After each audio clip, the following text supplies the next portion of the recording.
পয়গম্বর যখন সাহাবীদের নিয়ে আলোচনা করতেছিলেন, হঠাৎ করে পয়গম্বর দূরে তাকায় দেখেন একজন সাহাবী মাথা নিচের দিকে দিয়া টপ টপ করে চোখের পানি ছেড়ে ছেড়ে কান্নাকাটি করে। পয়গম্বর আলোচনা করতেছিলেন, আলোচনার মধ্যে আল্লাহর নবীর সমস্ত মানুষের দিকে চেহারার মধ্যে আল্লাহর পয়গম্বরের দৃষ্টি পড়েছে। হঠাৎ করে রাসূল তাকায় দেখেন একজন সাহাবী পিছনের দিকে মাথা নিচের দিকে দিয়ে চোখের ফুটা পানির ফুটা মাটির মধ্যে টপ টপ করে পড়তেছে।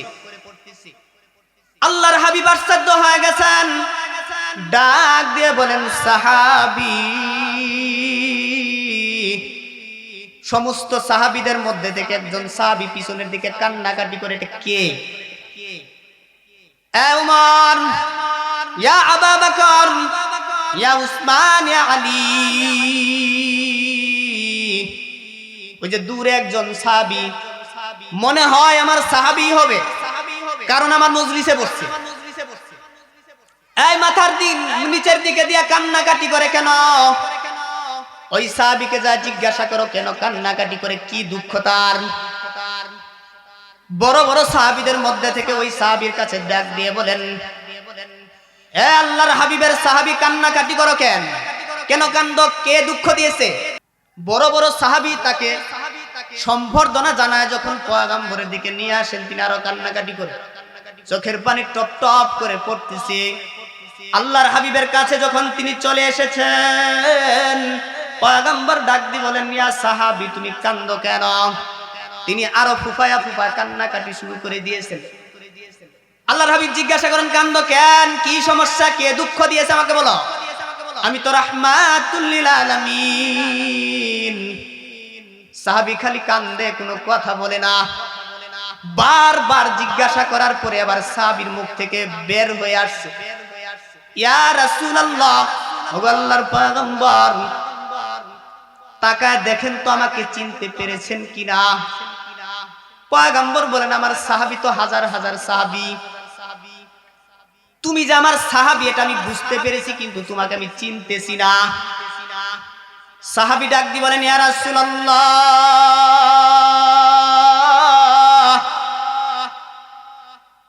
তাকায় দেখেন 8 মাস পূর্বে আমি একদিন আপনার দরবারে এসে আপনার পবিত্র হাতের মধ্যে হাত রেখে আমি কালমা পড়ে মুসলমান হয়ে গেছিলাম।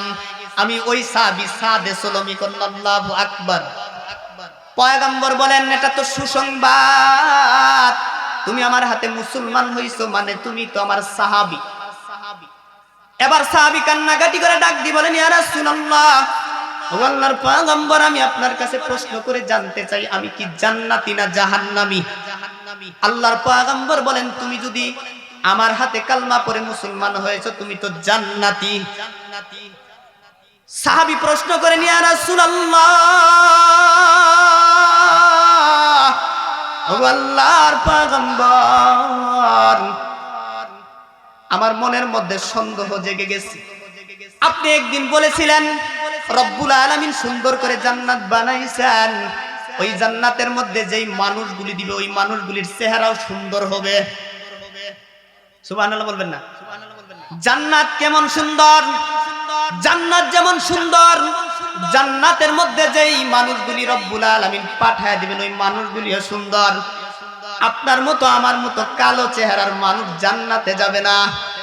ওগো আল্লাহর পয়গম্বর, আপনি তো বলেছিলেন কালো মানুষ জান্নাতে দিবে না। প্রশ্ন হলো, আমি কালো তো কালোই, হাবশী যেই সমস্ত সাহাবী আছে আমি তার থেকেও বেশি কালো। এই কালো মানুষটাও কি আল্লাহ তাআলার এত সুন্দর জান্নাতে যাবে? ওই জান্নাতের মধ্যে যদি আমি যাই, জান্নাতের পরিবেশ তো নষ্ট হবে।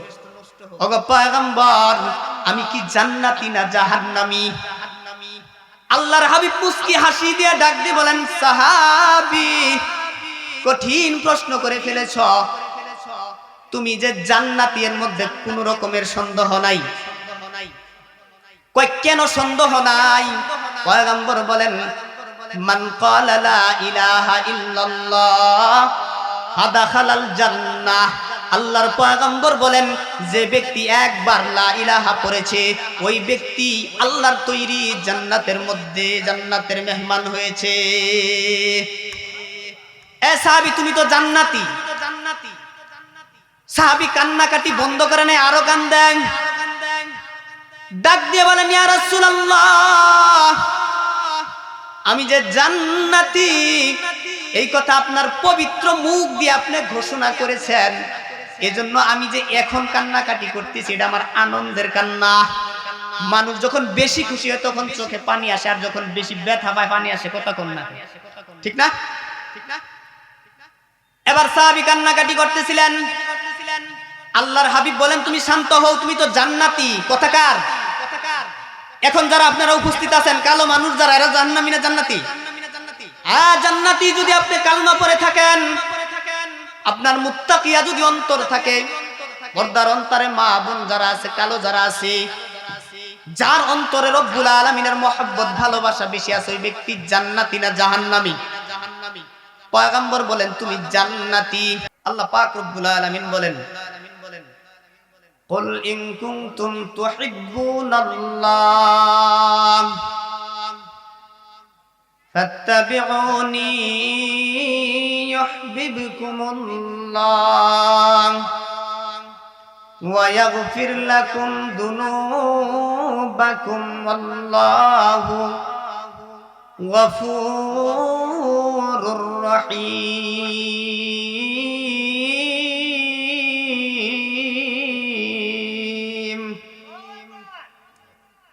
রব্বুল আলামিন ডাক দিয়ে বলেন কুল, আল্লাহ রব্বুল আলামিনের পয়গম্বর ডাক দিয়ে বলেন আমার হাবিব, ওগো পয়গম্বর, ওগো রাহমাতুল লিল আলামিন, আপনি মানুষদেরকে জানায় দেন,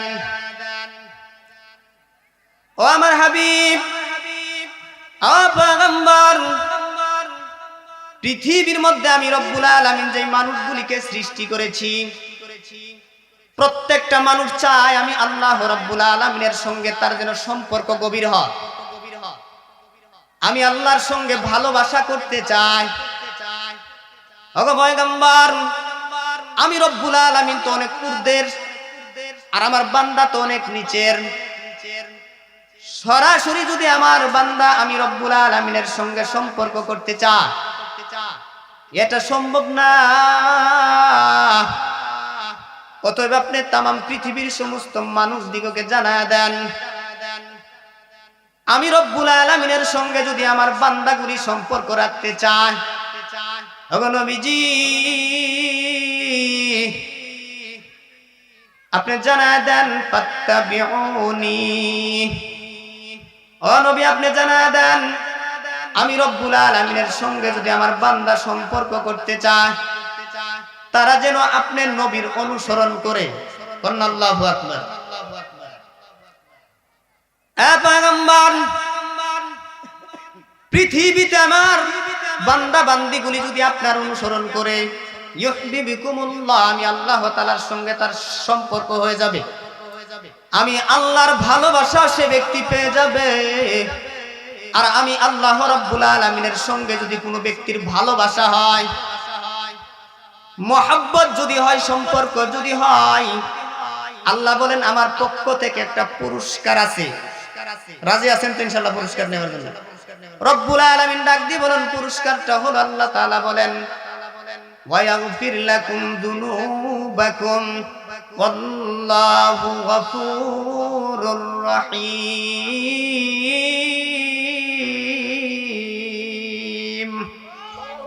আল্লাহ রব্বুল আলামিন বলেন আমি আল্লাহ রব্বুল আলামিন ওই বান্দার জীবনের সব গুনাহ মাফ করে দেই। আমি আল্লাহ রব্বুল আলামিন আমার বান্দাগুলির মধ্যে থেকে যেই বান্দার গুনাহ সমস্ত গুনাহ মাফ করে দেই, ওই ব্যক্তি জাহান্নামে যাবে না জান্নাতে যাবে। রব্বুল আলামিন বলেন পরিষ্কার ভাবে বলার কোনো দরকার নাই, প্রয়োজন আমি মনে করি না।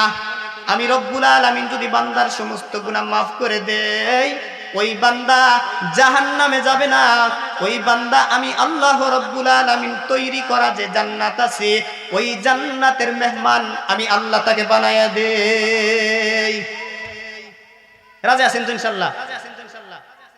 আল্লাহ তাআলা জানায়া দিলেন আমি আল্লাহর সঙ্গে যদি ভালোবাসা করতে চাও, তাহলে আমার নবীর অনুসরণ করো। কার অনুসরণ?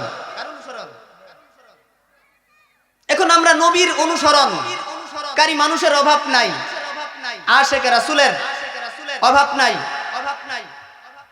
প্রত্যেকটা মানুষই দাবি করে যে আমি আশিকে রাসূল, কিন্তু আল্লাহর নবী এই আশিকে রাসূলের মাপকাঠি দিয়ে দিবেন। কি আশিকে রাসূল? আল্লাহ রাসূল সাল্লাল্লাহু আলাইহি ওয়াসাল্লাম বলেন, মান আহাব্বা সুন্নতি ফাকাদ আহাব্বানি ওয়া মান আহাব্বানি কানা মাই ফিল জান্নাহ আও কামা ক্বালা আলাইহিস সালাতু ওয়াস সালাম।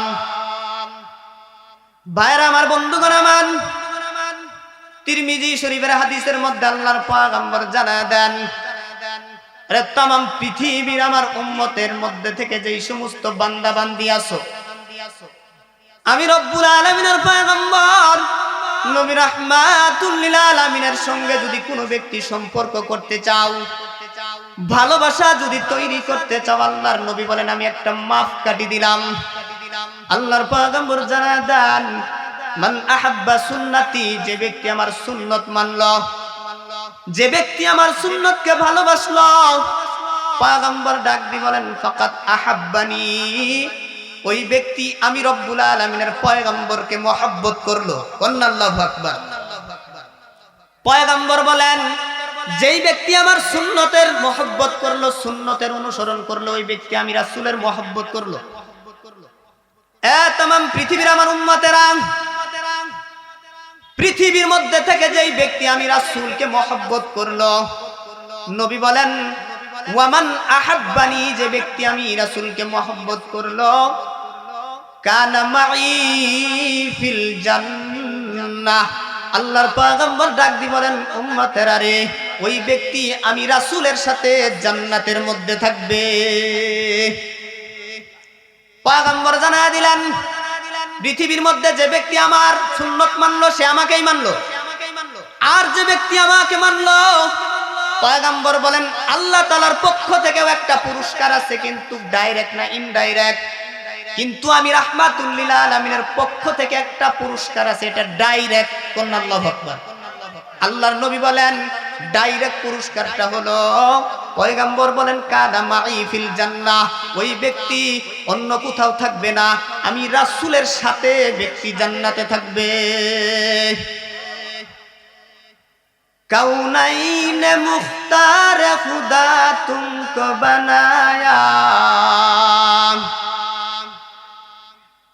কাউনাইন মুখতার খুদা তুমকো বানায়া, उम्मत की निगाहबान खुदा तुमको बनाया, उम्मत की निगाहबान खुदा तुमको बनाया।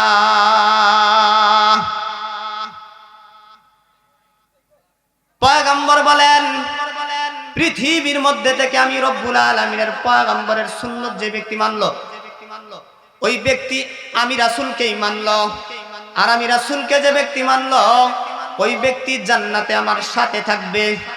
এই হাদিসের ব্যাখ্যায় মুহাদ্দিসিনা কেরাম বলেন আল্লাহর রাসূল ঊর্ধ্বতন জান্নাতের মধ্যে থাকবে, ব্যক্তি তো একটু নিচু স্তরে থাকবে, তাহলে কেমনে সাথে থাকবে? পয়গম্বর বলেন ওই ব্যক্তির জান্নাত এবং আমার জান্নাত পাশাপাশি থাকবে। বলেন সুবহানাল্লাহ।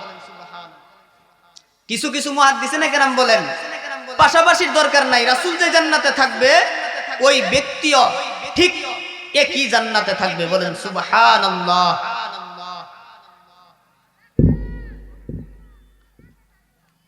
এখন আমাদের জানার বিষয় হলো আল্লাহ পাক রব্বুল আলামিনের ভালোবাসা যদি কোনো ব্যক্তি পেতে চায় তাহলে কার অনুসরণ করতে হবে? আল্লাহর রাসূলের। আর আল্লাহর রাসূলের অনুসরণ যদি কোনো ব্যক্তি করতে চায় তাহলে আল্লাহর রাসূলের সুন্নাহ কি করতে হবে? মানতে হবে। এখন আল্লাহর রাসূলের সুন্নাহ অনুযায়ী যদি আপনি দুনিয়াতে জীবন যাপন করতে পারেন তাহলে আল্লাহর ভালোবাসাও পেয়ে গেছেন, আল্লাহর নবীর ভালোবাসাও পেয়ে গেছেন। আর আল্লাহ এবং আল্লাহর নবীর ভালোবাসা যদি আপনি পেয়ে যান আপনার ঠিকানা হবে জান্নাতুল ফিরদাউস। বলেন সুবহানাল্লাহ।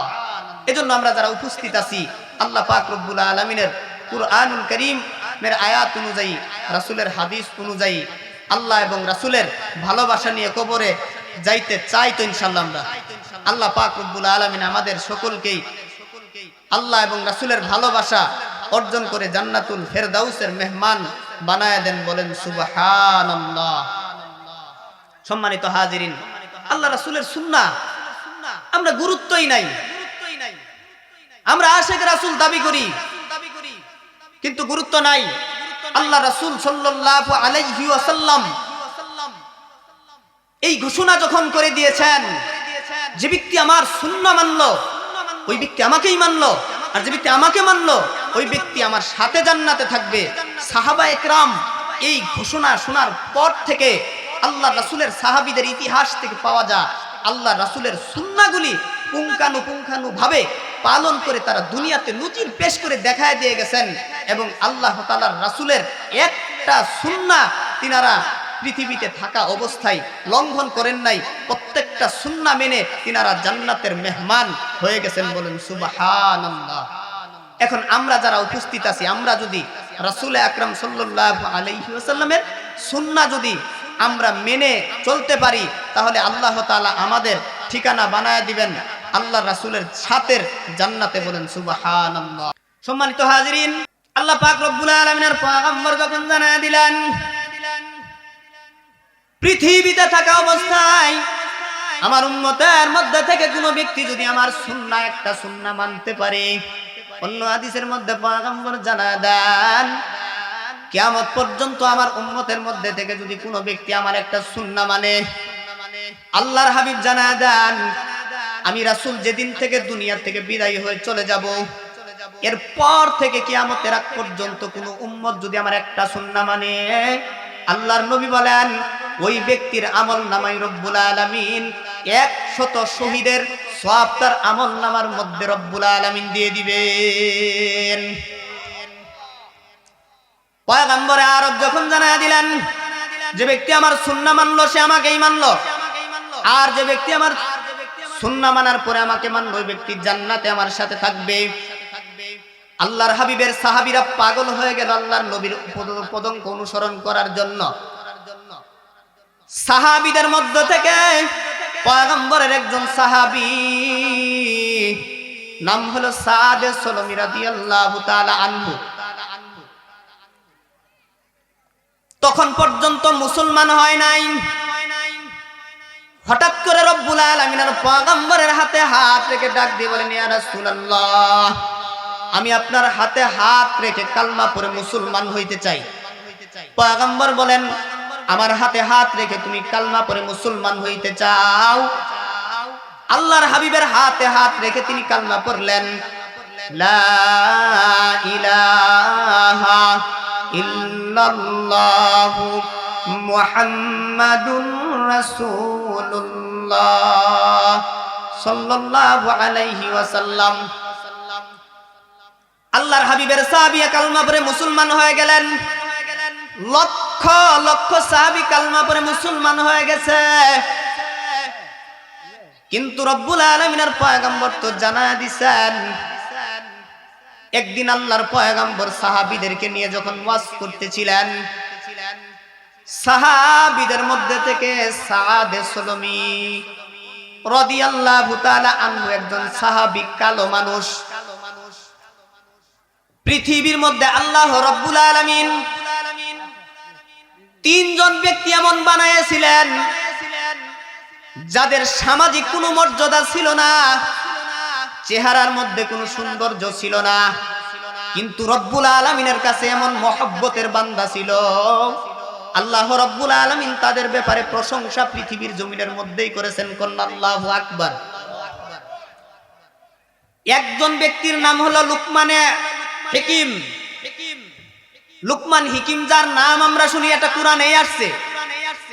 তার চেহারা এমন কালো ছিল, কিন্তু রব্বুল আলামিনের কাছে এত সুন্দর, এত প্রিয় মানুষ ছিলেন, যার নাম রব্বুল আলামিন কুরআনুল কারীমের মধ্যে উল্লেখ করে তার নামে একটা সূরা নাজিল করে দিয়েছে। সুবহানাল্লাহ, বাড়ি যায় বলবেন। দ্বিতীয় আরেকজন হযরত বেলাল। আল্লাহর নবীর সাহাবীদের মধ্যে থেকে বেলাল রাদিয়াল্লাহু তাআলা আনহুর মর্যাদা পয়গম্বর বলেন আমি মেরাজ রজনীতে জান্নাতের মধ্যে যায় দেখি বেলালের ঘোড়ার আওয়াজ, এই বেলালের পায়ের আওয়াজ আমি জান্নাতের মধ্যে শুনেছি। আল্লাহু আকবার। 3 নাম্বার পয়গম্বরের সাহাবী সাদে সুলমি রাদিয়াল্লাহু তাআলা আনহু, যার ব্যাপারে আল্লাহর পয়গম্বর বলেন আমার সাদ জান্নাতি। ওই কালক সাহাবী, সম্মানিত হাজিরিন, মহব্বতের মানুষ যারা এইখানে উপস্থিত হয়েছেন, চেহারা আপনার সুন্দর হোক এটা রব্বুল আলামিন চায় না, সামাজিক মর্যাদা আপনার থাকুক এটাও আল্লাহ তাআলা চায় না। আল্লাহ শুধু আপনার কলবের দিকে তাকান। কলব যদি আল্লাহ তাআলার দিকে থাকে, আপনার কলবের যদি মধ্যে যদি মুত্তাকিয়া থাকে, আপনি যদি আল্লাহ রাব্বুল আলামিনের ভালোবাসা অন্তরে থাকে, আপনার চেহারা কালো হোক না কেন দেখার বিষয় না, সামাজিক মর্যাদা আছে কিনা দেখার বিষয় না, আল্লাহ রাব্বুল আলামিনের কাছে ওই ব্যক্তি মর্যাদাশীল হয়ে যায়। আল্লাহর হাবিবের সাহাবী রাসূলুল্লাহ সাল্লাল্লাহু আলাইহি ওয়াসাল্লামের সুন্নাহ কেমন ভাবে পালন করেছিলেন। পয়গম্বর যখন সাহাবীদের নিয়ে আলোচনা করতেছিলেন, হঠাৎ করে পয়গম্বর দূরে তাকায় দেখেন একজন সাহাবী মাথা নিচের দিকে দিয়া টপ টপ করে চোখের পানি ছেড়ে ছেড়ে কান্নাকাটি করে। পয়গম্বর আলোচনা করতেছিলেন, আলোচনার মধ্যে আল্লাহর নবীর সমস্ত মানুষের দিকে চেহারার মধ্যে আল্লাহর পয়গম্বরের দৃষ্টি পড়েছে। হঠাৎ করে রাসূল তাকায় দেখেন একজন সাহাবী পিছনের দিকে মাথা নিচের দিকে দিয়ে চোখের ফুটা পানির ফুটা মাটির মধ্যে টপ টপ করে পড়তেছে। আল্লাহর হাবিব আশ্চর্য হয়ে গেছেন, ডাক দিয়ে বলেন সাহাবী। সমস্ত সাহাবীদের মধ্যে থেকে একজন সাহাবী পিছনের দিকে কান্নাকাটি করে, এটা কে? এ উমর, ইয়া আবু বকর, ইয়া উসমান, ইয়া আলী। ওই যে দূরে একজন সাহাবী, মনে হয় আমার সাহাবী হবে, কারণ আমার মজলিসে বসছে। এই মাথার নিচের দিকে দিয়া কান্নাকাটি করে কেন? ওই সাহাবীকে যা জিজ্ঞাসা করো কেন কান্নাকাটি করে, কি দুঃখ তার? বড় বড় সাহাবীদের মধ্যে থেকে ওই সাহাবীর কাছে ডাক দিয়ে বলেন, এ আল্লাহর হাবিবের সাহাবী কান্নাকাটি করো কেন? কেন কান্দো? কে দুঃখ দিয়েছে? কেউ কি কোনো কটু কথা বলেছে? সাহাবী আরো কান্নাকাটি করে। ছোট পোলাপান দেখছেন না, কান্নাকাটি করতেছে। পিতা বা ভাই যদি যায় বলে কান্নাকাটি করো কেন, আরো বেশি কান্নাকাটি করে না করে? সাহাবী যখন জিজ্ঞাসা করছেন, ওই সাহাবী আরো কান্নাকাটি বাড়ায় দিছে। জিজ্ঞাসা করে কান্দো কেন, কোন কথা বলে না, আরো কান্নাকাটি করে। বারবার জিজ্ঞাসা করার পরে সাহাবী শুধু কান্দে, কোনো কথা বলে না। সাহাবী বড় ধরনের সাহাবী যারা রাসূল সাল্লাল্লাহু আলাইহি সাল্লামের কাছে চলে আসছেন, ডাক দিয়ে বলেন, ইয়া রাসূলুল্লাহ, আল্লাহর হাবিব। সাহাবীকে জিজ্ঞাসা করা হয়েছে কান্নাকাটি করো কেন, আরো বেশি কান্দে, আরো ফুফায়া ফুফায়া কান্দে। জিজ্ঞাসা করেছি কেন কান্দো, কিন্তু কোনো কথা বলে না। আল্লাহর হাবিব মায়ার নবী, কলিজার নবী, দয়ার নবীর বুক ভরা মায়া, রাগান্বিত না হয়ে ডাক দিয়ে বলেন, আমার সাহাবীরা রে, আমার মন বলতেছে আমার ওই কান্নাকাটি করে যেই সাহাবী, ওর মনে মনে বড় একটা ব্যথা আছে। যাও জিজ্ঞাসা করো কি ব্যথার জন্য ব্যক্তি কান্নাকাটি করে। সাহাবী বলে, কথা তো বলে না। যাও যাও আমার সাহাবীকে সম্মানের সহিত আমার কাছাকাছি নিয়ে আসো। আল্লাহু আকবার। সাহাবায়ে কেরাম ডাক দিয়ে বলেন, আরে আল্লাহর সাহাবী, যাও তোমাকে আল্লাহর পয়গম্বর ডাকছে। ব্যক্তি আরো কান্নাকাটি বাড়ায় দিছে। হাই আল্লাহর পয়গম্বর তোমাকে ডাকছে, যাও। সাহাবী বলার পরে আল্লাহর রাসূলের দিকে যখন তিনি আসতেছিলেন, বড় বড় সাহাবী তাকে সম্বর্ধনা জানায় যখন পয়গম্বরের দিকে নিয়ে আসেন, তিনি আরো কান্নাকাটি করে চোখের পানি টপ টপ করে পড়তেছে। আল্লাহর হাবিবের কাছে যখন তিনি চলে এসেছেন, পয়গম্বর ডাক দিয়ে বলেন, ইয়া সাহাবী, তুমি কান্দো কেন? তিনি আরো ফুফায়া ফুফায়া কান্নাকাটি শুরু করে দিয়েছেন। আল্লাহর হাবিব জিজ্ঞাসা করেন, কান্দো কেন, কি সমস্যা, কে দুঃখ দিয়েছে আমাকে বলো। আমি তো রাহমাতুল লিল আলামিন। সাহাবী খালি কান্দে, কোনো কথা বলে না। বারবার জিজ্ঞাসা করার পরে আবার সাহাবীর মুখ থেকে বের হয়ে আসছে, ইয়া রাসূলুল্লাহ, ওগো আল্লাহর পয়গম্বর, তাকায় দেখেন তো আমাকে চিনতে পেরেছেন কিনা। পয়গম্বর বলেন, আমার সাহাবী তো হাজার হাজার সাহাবী, তুমি যে আমার সাহাবী এটা আমি বুঝতে পেরেছি, কিন্তু তোমাকে আমি চিনতেছি না। সাহাবী ডাক দিয়ে বলেন, ইয়া রাসূলুল্লাহ,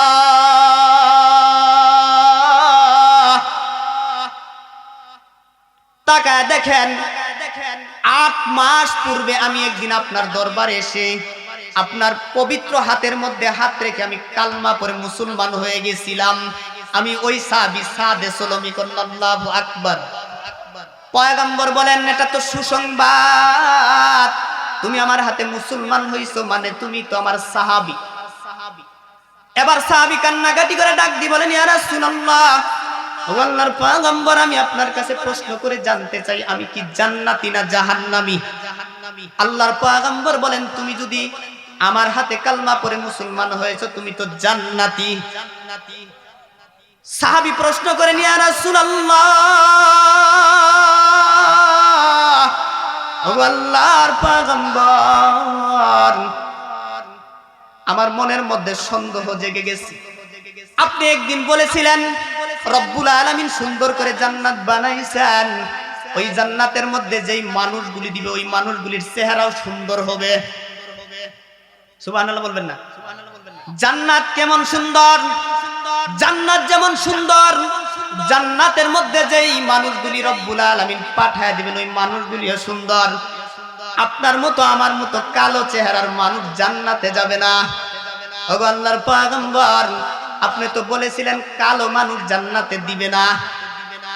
প্রশ্ন হলো, আমি কালো তো কালোই, হাবশী যেই সমস্ত সাহাবী আছে আমি তার থেকেও বেশি কালো। এই কালো মানুষটাও কি আল্লাহ তাআলার এত সুন্দর জান্নাতে যাবে? ওই জান্নাতের মধ্যে যদি আমি যাই, জান্নাতের পরিবেশ তো নষ্ট হবে।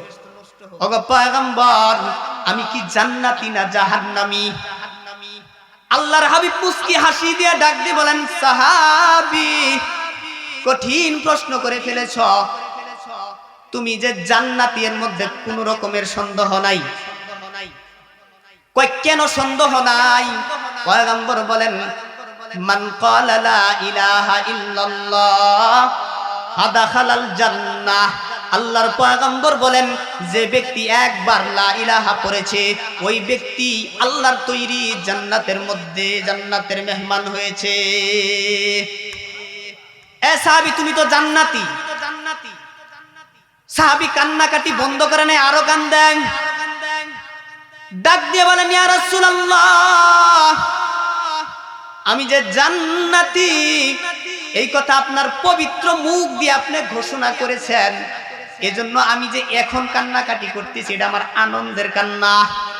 মানুষ যখন বেশি খুশি হয় তখন চোখে পানি আসে, আর যখন বেশি ব্যথা পায় পানি আসে কথা কম না, ঠিক না?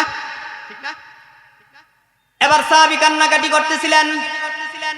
আল্লাহর হাবিব বলেন, তুমি শান্ত হও, তুমি তো জান্নাতি। কথাকার এখন যারা আপনারা উপস্থিত আছেন, কালো মানুষ যারা, এরা জাহান্নামী না জান্নাতি? হ্যাঁ জান্নাতি। যদি আপনি কালমা পড়ে থাকেন, আপনার মুত্তাকিয়া যদি অন্তর থাকে, পর্দার অন্তরে মা বোন যারা আছে, কালো যারা আছে, যার অন্তরে রব্বুল আলামিনের মহব্বত ভালোবাসা বেশি আছে, ওই ব্যক্তি জান্নাতি না জাহান্নামী? পয়গম্বর বলেন, তুমি জান্নাতি। এবার সাহাবী কান্নাকাটি থামাই না, কান্নাকাটি শুরু করে দিলেন। পয়গম্বর বলেন, সাহাবী এখন কেন কান্নাকাটি করো? সাহাবী ডাক দিয়ে বলেন, ইয়া রাসূলুল্লাহ, এখন যে আমি কান্নাকাটি করি আমার একটা কান্নাকাটি করার কারণ আছে। পয়গম্বর বলেন, কোন কারণে তুমি কান্দো? সাহাবী ডাক দিয়ে বলেন, ইয়া রাসূলুল্লাহ, আপনি বলেছিলেন মান আহাব্বা সুন্নতি ফাকাত আহাব্বানি ওয়া মান আহাব্বানি কানা মাই ফিল জান্নাহ। যে ব্যক্তি আমি রব্বুল আলামিনের পয়গম্বরের একটা সুন্নত মানলো, আমার সুন্নত মানলো, সে আমাকেই মানলো। যে ব্যক্তি আমাকে মানলো ওই ব্যক্তি আমার সাথে জান্নাতে থাকবে। এই কথা যেদিন থেকে আপনি বলেছিলেন, ওই দিন থেকে আপনার মাথা থেকে পা পর্যন্ত প্রত্যেকটা প্রত্যেকটা সুন্নাহর দিকে আমি তাকাইছি, তাকায় তাকায় আপনার প্রত্যেকটা সুন্নাহ এমন ভাবে পালন করেছি, আমার জানা মতে আপনার একটা সুন্নাহও আমি পালন করতে ব্যর্থ হই নাই। আমি তো ব্যর্থ না, আমি আপনার প্রত্যেকটা সুন্নত মেনেছি। পয়গম্বর বলেন তুমি তাহলে কান্নাকাটি করো কেন? তোমার তো হাসি দেওয়ার কথা, তুমি তো আমার সুন্নাহ যদি মেনে থাকো তুমি তো জান্নাতি। এই মুক্তাগাছার বাবাজিরা, ভাইরা আমার, বন্ধুগণ আমার, আল্লাহর হাবিবের কথা সাহাবী কেমন ভাবে পালন করেছিলেন। যেদিন থেকে পয়গম্বর বলেছিলেন সেদিন থেকে প্রত্যেকটা সুন্নাহ মানছে না মানে নাই। এ যুবক, আমার নবীর সুন্নাহর দিকে তাকায় তুমি সুন্নাহ মানো না, রাসূলের সুন্নাহর দিকে কোনো খবর নাই। তুমি কেমনে আশিক রাসূল দাবি করে এটা তো কোশ্চিনকালে হওয়া সম্ভব না। কথা কোন ঠিক কিনা? আল্লাহর হাবিব বলেন তুমি আমার সুন্নাহ মানছো, তুমি তো আমার সাথে জান্নাতে থাকবা। তুমি আনন্দিত হও, তুমি কান্না থামাও। সাহাবায়ে কেরামের মধ্যে থেকে সাদে সুলমি কান্না থামায় না, তিনি কান্নাকাটি শুরু করে দিয়েছেন। পয়গম্বর ডাক দিয়ে বলেন সাহাবী আবার কান্নাকাটি করো কেন? সাহাবী ডাক দিয়ে বলেন ইয়া রাসূলুল্লাহ, ওগো আল্লাহর পয়গম্বর, আমি আপনার সবগুলি সুন্নাহ মেনেছি কিন্তু একটা সুন্নাহ মানতে পারি না। আমার তো বড় ভয় হয়, একটা সুন্নাহ আমি মানতে পারি নাই।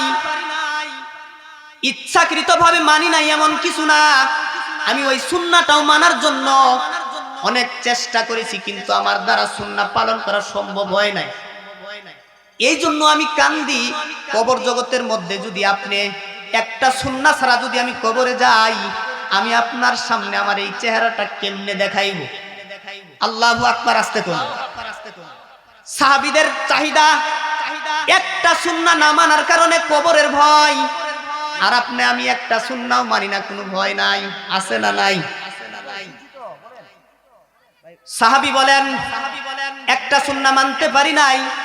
আল্লাহর হাবিব ডাক দিয়ে বলেন কোন সুন্নাহ তুমি মানতে পারো নাই? সাহাবী ডাক দিয়ে বলেন আপনি বলেছেন আমার উম্মতের মধ্যে থেকে বৈবাহিক জীবন যাপন করা এটা আমি রাসূলের সুন্নাহ। শুধু আমি রাসূলের সুন্নাহ না, প্রত্যেকটা নবীর সুন্নাহ হলো এই পৃথিবীতে বিবাহ শাদী করা। আল্লাহু আকবার বলেন। এ মুক্তাগাছার বাবাজিরা, পয়গম্বর জানায় দিলেন বিবাহ করা কার সুন্নাহ? না, পৃথিবীর জমিনের মধ্যে এমন একটা দল আছে যারা বিবাহ বন্ধনে আবদ্ধ হয়ে এই পৃথিবীতে বৈবাহিক জীবন যাপন করার পক্ষে তারা না, আছে না নাই? এরা মনে করে বিবাহ বন্ধনে আবদ্ধ হইলেই তো আমি স্বাধীনতা থাকে না, আমার স্বাধীনতা নষ্ট হয়ে যায়। ওই সমস্ত ব্যক্তিরা আল্লাহ রাব্বুল আলামিনের পয়গম্বরের আশিক। আশিক এটা আশিক হইতে পারে না। এক শ্রেণীর আছে, আরেক শ্রেণীর লোক আছে ছেলে বিবাহের উপযুক্ত হয়ে গেছে, অভিভাবক ডাক দিয়ে বলেন আমার ছেলের কোনো বিবাহের এখনো বয়সই হয় নাই। বয়স কিন্তু 50।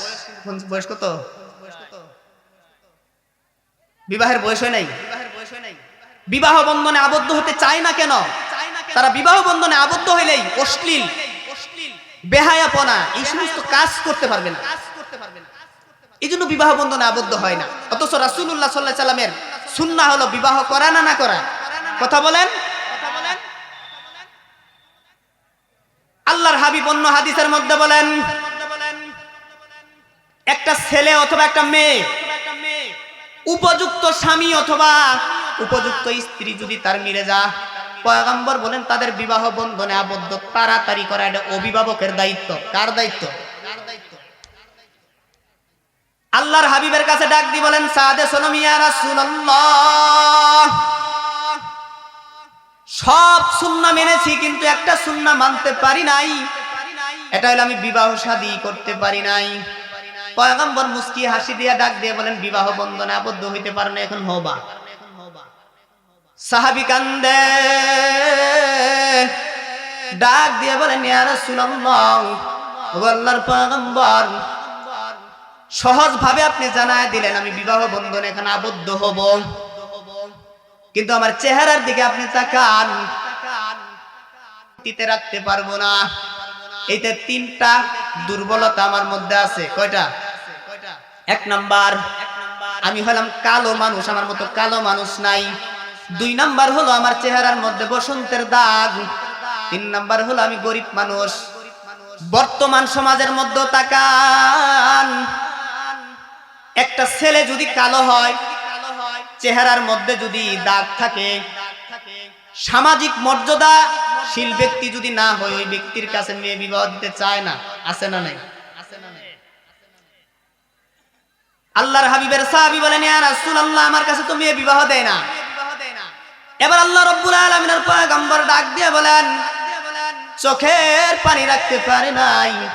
আল্লাহর নবী ডাক দিয়ে বলতেছেন, আমার সাহাবীরা রে, আমার এই সাহাবীর মনের মধ্যে দেখো আমার রাসূলের প্রতি কেমন ভালোবাসা, কেমন মহব্বত। যেই ব্যক্তি একটা সুন্নাহ মানতে পারে নাই বিদায় আমার দরবারে সে কান্নাকাটি করতেছে আর বলতেছে, একটা সুন্নাহ ছাড়া যদি আমি কবরে যাই, আমার এই মুখটা আপনাকে কিভাবে আমি দেখাবো? এ মুক্তাগাছার যুবক, ওই সাদে সলমির জীবন থেকে আমাদের শিক্ষা নেওয়ার দরকার আছে না নাই? আপনি আমি কিভাবে ওই অন্ধকার কবরে রাসূলের সামনে মুখটা দেখাবো? সুন্নাহ তো নাই। আল্লাহর হাবিব এই সাহাবীর আল্লাহর হাবিবের প্রতি মহব্বত দরদ দেখার পরে ডাক দিয়ে বলেন, সাহাবী, তোমার বিবাহের দায়িত্ব আমি পয়গম্বর নিলাম। আল্লাহু আকবার।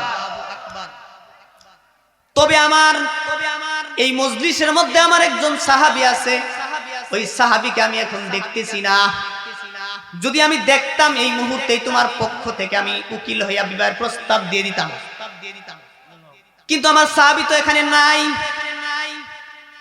সমস্ত সাহাবী ডাক দিয়ে বলেন, ইয়া রাসূলুল্লাহ, কোন সাহাবী আপনার এখানে উপস্থিত নাই?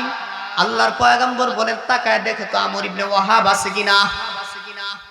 যেমনি আমর ইবনে ওয়াহাবের কথা পয়গম্বরের মুখ দিয়ে বের হয়েছে, সাহাবী সমস্ত সাহাবীগুলি চমকে উঠেছে। যার কাছে মদিনার কোনো মেয়ে এই বিবাহ দেয় না। আর আল্লাহর পয়গম্বর এমন একটা ব্যক্তির নাম বলেছেন, যেই ব্যক্তি মদিনার মধ্যে চৌধুরী, মদিনার মধ্যে সম্ভ্রান্ত ব্যক্তি, অর্থ সম্পত্তির যার কোনো সীমানা নাই, এমন একটা ব্যক্তির কথা পয়গম্বরের মুখ দিয়ে বের হয়ে গেছে। আল্লাহু আকবার। এটা এক নাম্বার। দ্বিতীয় নাম্বার, সাহাবায়ে কেরাম মারসাজ্জ হয়ে গেছেন, এমন একটা ব্যক্তির মেয়ের কথা বলেছেন, যেই ব্যক্তির মেয়ের টাইটেল হলো হুরে মদিনা। হুরে মদিনা মানে মদিনার সুন্দরী, মদিনার হুর। আল্লাহর হাবিব হুরে মদিনা বলে ডাকতেন, মানে মদিনার মধ্যে ওই মেয়েটা একেবারে সুন্দর। এজন্য তার নাম টাইটেল দিছে হুরে মদিনা, মদিনার হুর। সাহাবী আশ্চর্য হয়ে গেছেন। সাদে সলমি তো চোখের মধ্যে থেকে পানি এসে গেছে। রাসূল কয় কি? এ বাজান, কিতাবের মধ্যে আসছে, পয়গম্বর ডাক দি বলেন, আমার সাহাবীটা এই মজলিসের মধ্যে নাই, অতএব আমি তোমার কাছে প্রস্তাব পাঠিয়ে দিলাম, তুমি সরাসরি নিজের বিবাহের প্রস্তাব নিজেই দিবা। সাদে সলমি ডাক দিয়ে বলেন, আল্লাহর পয়গম্বর, আমার মতো গরিব সাহাবীর মুখের কথা ব্যক্তি বিশ্বাস করবেন, আপনি একটা কাগজে লিখে দেন। কোন কোন কিতাবের মধ্যে আসছে যে রাসূল কাগজে লিখে দিছে, কোন কোন বর্ণনার মধ্যে আসছে তিনি এমনিই দৌড় দিয়ে ব্যক্তির বাড়িতে চলে গেছেন।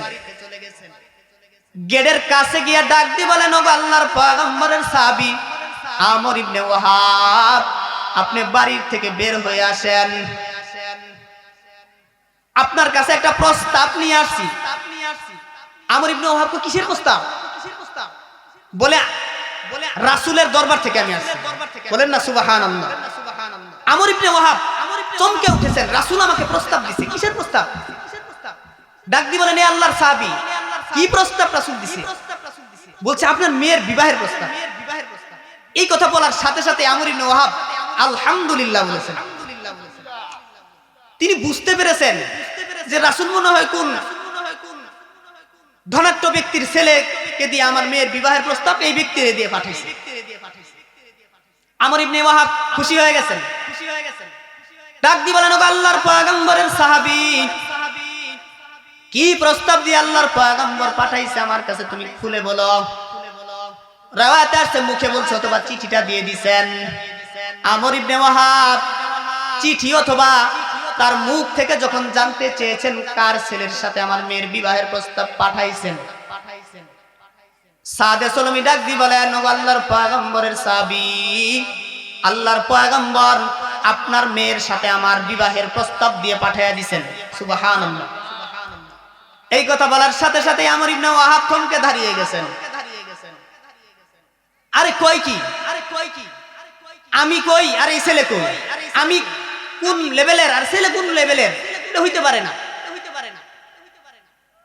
আমর ইবনে ওয়াহাব একবার চিন্তা করেন রাসূলের প্রস্তাব যদি প্রত্যাখ্যান করি কি জানি হয়। আরেকবার তিনি চিন্তা করেন আমার মেয়ে হুরে মদিনা এত সুন্দর, আমার মেয়ের প্রস্তাব যদি আমি রাজি হই, আমার মেয়ে তো এই ছেলেটা পছন্দ করবে। কি করি তিনি চিন্তা করতে শুরু করলেন। হঠাৎ করে তিনি সিদ্ধান্ত নিলেন, না না, তোমার মতো ছেলের কাছে আমার মেয়ে মনে হয় রাজি হবে না। যাও যাও যুবক, চলে যাও, তোমার এই প্রস্তাবে আমি রাজি না, আমি রাসূলের সঙ্গে দেখা করব। এই কথা বলার সাথে সাথে এই যুবক মনের মধ্যে কষ্ট পেয়ে আকাশের দিকে চোখ দুলি উঠে ডাক দিয়ে বলেন, মালিক, মদিনার অলিতে গলিতে আমি ঘুরেছি, কেউ আমার কাছে মেয়ে বিবাহ দেয় না। শেষ পর্যন্ত পয়গম্বর পাঠাইছে, তারপরেও তো রাজি না। কেন আমাকে এই অবস্থায় তুমি পাঠাইলা? আর আমার বিবাহের কোনো খায়াসাত নাই, আমি রাসূলের একটা সুন্নাহ পালন করার জন্য আমি এই পদক্ষেপ গ্রহণ করতেছি। ওগো মালিক, চোখের পানি ছেড়ে দিয়ে আল্লাহ রব্বুল আলামিনের দিকে তাকা কান্নাকাটি শুরু করে দিছে। লাস্ট পর্যায়ে ডাক দিয়ে বলেন, ওগো আমর ইবনে ওয়াহাব, আপনার মেয়ে আমার কাছে বিবাহ না দেন আমি অসন্তুষ্টি না। আপনি জেনে রাখেন আমার ব্যাপারে পয়গম্বর ঘোষণা করছেন আমি নাকি জান্নাতি। আপনার মেয়ে যদি নাও দেন, পয়গম্বর বলেছেন যে এই ছেলেটা জান্নাতে যাবে। আল্লাহ রাব্বুল আলামিন হাসরের ময়দানে ৭২ জন হুর তাকে আল্লাহ তাআলা দান করবে। আপনার মেয়ের দরকার নাই, জান্নাতের হুরগুলি মনে হয় আমার জন্য অপেক্ষা করতেছে, আমি শুকরিয়া করি আলহামদুলিল্লাহ। রওনা দিয়ে দিয়েছেন ব্যক্তি, রাসূলের কাছে চলে যাইতেছেন, মনের মধ্যে একটু কষ্ট। আমর ইবনে ওয়াহাব ব্যক্তির সঙ্গে কথা বলে যখন রুমের মধ্যে চলে যাইতেছিলেন, হঠাৎ করে রুম থেকেই মেয়েটা ডাক দিয়ে বলেন, বাবা, কিছুক্ষণ আগে আপনাকে একটা ছেলে ডেকেছিল, আনন্দের সঙ্গে কথা বললেন, আমি তো তাকায় তাকায় দেখতেছিলাম, কিন্তু কিছুক্ষণ পরে আপনি মুখটা বেজার করে দিলেন। ওই ছেলেটা আনন্দের মুখ বেজার করে চলে গেল, কারণটা কি তিনি জানেন? তারপরও জিজ্ঞাসা করছেন, বাবা কারণ কি? আমর ইবনে ওয়াহাব বলেন, মা, এই ছেলেটা, কালো ছেলেটা তোমার কাছে বিবাহের প্রস্তাব নিয়ে আসছিল। মেয়ে ডাক দিয়ে বলেন, বাবা আপনি কি বলেছেন? কই আমি প্রত্যাখ্যান করে দিছি। নাউজুবিল্লাহ বলেন। পয়গম্বরের আদর্শের সাহাবিয়া এই মহিলা। এ পর্দার অন্তরালে মা বোনেরা, এই মহিলার কাছ থেকে তুমি শিক্ষা গ্রহণ করবা। তোমার কাছে যদি বিবাহের প্রস্তাব আসে, মোবাইলে ফোনের মাধ্যমে আমাদের অনেক মানুষে প্রশ্ন করে, হুজুর আপনারা তো বলেন রাসূলের আদর্শ অনুযায়ী আমাদেরকে চলতে, এখন যদি রাসূলের সুন্নাহ দাঁড়ি রাখে আমাদের কাছে মেয়ে বিবাহ বন্ধনে আবদ্ধ হইতে চায় না, আছে না নাই? মেয়ে কয় না, এটা স্মার্ট ছেলে না, এর কাছে বিবাহ বন্ধনে আবদ্ধ হওয়া যাবে না। পাঞ্জাবি গায়ে যদি দেই, হুজুর মেয়েরা তো আমাদের পছন্দ করে না, আমরা নাকি স্মার্ট না। এ মা, তুমি এই কথা কোন দৃষ্টিকোণ থেকে বলো? তুমি তো রাসূলের আদর্শের বিপরীত বললা। তোমার এই চেহারাটা তুমি কবর জগতে পয়গম্বরকে তুমি কেমনে দেখাইবা? कैसे कैसे ताजदारा बादशाह चल गई, कैसे कैसे ताजदारा बादशाह चल गई, ओ खजाना बाला खाना शान शौकत क्या हुई, वो खजाना बाला खाना शान शौकत क्या हुई। कैसे कैसे खूब सूरत रानिया शहजादिया, कैसे कैसे खूब सूरत रानिया शहजादिया, तन बदन सब गल गए है शिकले सूरत क्या हुई, तन बदन सब गल गए है शिकले सूरत क्या हुई। কবি ডাক দি বলেন, এ মানুষ জগতের পৃথিবীর মানুষেরা অহংকার করস কেন? আরে তুমি আর কি প্রভাবশালী ব্যক্তি, কত রাজা বাদশাহী তো দুনিয়াতে আসলো, কেউ চিরকাল দুনিয়াতে থাকে নাই। আছে চিরকালে কেউ থাকে নাই, থাকতে পারে নাই। যত রাজা বাদশাহী আসুক না কেন, একদিন এসেছে আরেকদিন চলে গেছে। যত রাজা বাদশাহী চলে গেছে তার ঠিকানা ৩.৫ হাত জায়গা। কথা কোন ঠিক না? রাজা বাদশার ঠিকানাও ৩.৫ হাত জায়গা। আর যে ব্যক্তি কুড়ে ঘরে পড়ে মারা গেছে ওই ব্যক্তির জন্য বরাদ্দ কয় হাত জায়গা? কবি বলেন, এই দুনিয়ার মহিলা মানুষ দাম্ভিকতা দেখায় রাস্তা চলস কেন? তোর আর চেহারা কেমন সুন্দর। কত শাহজাদিয়া রানীরা দুনিয়ার জমিনে আসলো কিন্তু থাকতে পারে নাই। সুন্দর চেহারা নিয়ে আসছিল, কিন্তু তোমার এই সুন্দর চেহারা তুমি রাস্তাঘাটে খুলে তুমি শয়তানের মতো তুমি চলাফেরা করো। কবি বলেন, এই সুন্দর চেহারার কোনো দাম নাই। তুমি যেদিন দুনিয়ার বুক থেকে চলে যাবা, কবর জগতে যাওয়ার সাথে সাথে তোমার এই সুন্দর চেহারাটা আল্লাহ রব্বুল আলামিনের মাখলুকাত পোকা মাকড়ের খাদ্যে পরিণত হয়। আল্লাহর হাবিব সাল্লাল্লাহু আলাইহি ওয়াসাল্লামের এই সাহাবীর মেয়ে ডাক দি বলেন, বাবা আপনি ভুল করেছেন, আপনি এই ছেলেটাকে যে প্রত্যাখ্যান করে দিলেন, আপনি কি জানেন না পয়গম্বর নিজে পাঠাইছি। আর ছেলেটা যাওয়ার সময় ডাক দিয়ে বলেছে ছেলেটা জান্নাতি। এ বাবা, দুনিয়ার জমিনের মধ্যে এই ছেলের কাছে যদি আমাকে বিবাহ দেন, আমার চোখের একটু আনন্দ হয়তো কম পাবো, কারণ ছেলেটা কালো। পৃথিবীতে আমাকে সুখে একটু হয়তো কম রাখতে পারবে, কারণ ছেলেটা অনেক গরিব, আমার একটু কষ্ট হবে। সামাজিক ভাবে ছেলেটার মর্যাদা একটু কম, হয়তো আমি সামাজিক ভাবে মানুষে বলবে এটা সাধারণ ঘরের একটা ছেলের বউ। এ বাবা, ক্ষণস্থায়ী দুনিয়ার মধ্যে হয়তো আমার এরকম সমস্যাগুলি হবে, কিন্তু কবর জগতে যাওয়ার পরে হাসরের ময়দানে যেদিন আমি উপনীত হব, রব্বুল আলামিনের এই ছেলে যদি আসলে জান্নাতি হয়, আমি মেয়েটা তো একটা জান্নাতি ব্যক্তির বউ হিসাবে কাল কঠিন কিয়ামতের ময়দানে রব্বুল আলামিনের দরবারে উঠব। আর যদি কোনো ব্যক্তি জান্নাতি হয়, তার স্ত্রীকে আল্লাহ রব্বুল আলামিন ওই ব্যক্তির আঙ্গুল ধরে ধরে তাকে জান্নাতের মেহমান বানায়া দিবে। এ বাবা যাও, আন্না যা, তুমি নিজেকে জাহান্নামের আগুন থেকে মুক্তি করো। এই ছেলে আল্লাহর পয়গম্বরের কাছে যাওয়ার আগেই তুমি পয়গম্বরের কাছে যাও এবং যুবককে ফিরাও। রাসূল সাল্লাল্লাহু আলাইহি সাল্লাম যদি শুনে তুমি রাসূলের প্রস্তাব প্রত্যাখ্যান করেছো, কষ্ট পাবে না? পাবে না। আর আল্লাহর পয়গম্বর যদি কষ্ট পায়, তোমার ঠিকানা তো জাহান্নাম। এ বাবা যাও, তুমি ওই ছেলেটাকে যুবককে তুমি রাস্তা থেকে ফিরাও। ওই ছেলেটা জান্নাতি, আমার পছন্দ হয়ে গেছে। আল্লাহু আকবার, আস্তে করুন। আমি দুনিয়া চাই না। এ বাবা, দুনিয়া চাই না, আমি আখিরাত চাই। এমন মেয়ের দরকার আছে না নাই? আখিরাত চাই এমন মেয়ে যদি আপনি বানাইতে চান, এই মাদ্রাসায় পড়াইতে হবে। এই মাদ্রাসায় যেই সমস্ত মেয়ে যদি আপনি পড়াইতে পারেন, এই মেয়েটা একটা মুত্তাকি ছেলে দিয়ে যদি আপনি বিবাহ বন্ধনে আবদ্ধ করাইতে চান, ব্যক্তি কোনোদিন নিষেধ করবে না। কথা কোন ঠিক কিনা? পয়গম্বর বলেন, যার ঘরে একটা মেয়ে আছে আর ওই মেয়েটাকে দ্বীনি শিক্ষায় শিক্ষিত করে দিনদার একজন ছেলের কাছে ব্যক্তি যদি উঠাইয়া দিতে পারে, আল্লাহর নবী বলেন ওই ব্যক্তির জন্য একটা জান্নাত।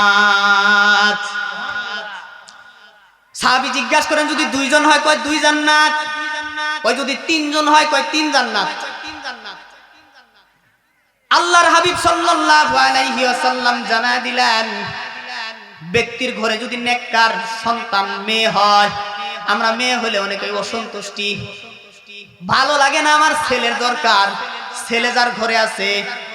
রাসূল বলেন কারো ঘরে যদি ছেলে হয় রহমত বর্ষিত হবে, কোনো হাদিসে নাই, আছে।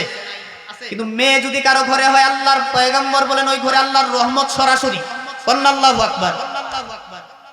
আল্লাহর হাবিবের সাহাবী মেয়ের কাছে যখন এই বক্তব্যটা শুনলেন, আমর ইবনে ওয়াহাব অত্যন্ত খুশি হয়ে মালিকের দিকে, আকাশের দিকে তাকায় ডাক দিয়ে বলেন, মালিক, আমার ঘরে তুমি একজন নেককার সন্তান তুমি দান করেছো, আমি এর জন্য শুকরিয়া আদায় করি, আলহামদুলিল্লাহ। এবার ব্যক্তি দৌড়াইতে দৌড়াইতে রাস্তার মধ্যে যাইতে যাইতে দ্রুত গতিতে যায়, রাস্তার মধ্যে যুবককে পেয়ে গেছে। ডাক দি বলেন, বাবা